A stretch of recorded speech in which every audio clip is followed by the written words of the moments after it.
वज़ीर ख़ारजा शाह महमूद कुरैशी ने कहा है कि जहां कर्फ्यू हो, अद्वियात ना मिल रही हो, खाना ना मिल रहा हो, वहां आवाम बाहर निकलने पर मजबूर हो जाते हैं। मकबूजा कश्मीर में हालात से तंग कश्मीरी घरों से निकलेंगे तो भारतीय फौज गोलियां चलाएगी। कल मेरी 4 वज़ीर ख़ारजा से बात हुई, जिनमें 3 फॉरेन मिनिस्टर्स थे यूरोपियन ममालिक के। मैंने उनसे यही कहा कि देखिए, अक़वाम मुत्तहिदा की सिक्योरिटी काउंसिल ने जो कुछ कहा वो आपके इल्म में है।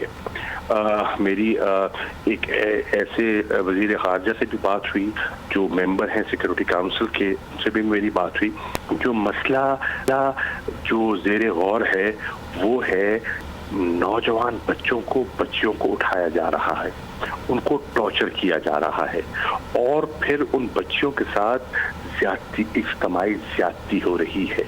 बच्चे भूख से बिलक रहे हैं, लोगों को खाने की अशिया दस्तयाब नहीं है और इसके ऊपर आप देखें कि 17 दिन हो गए कर्फ्यू।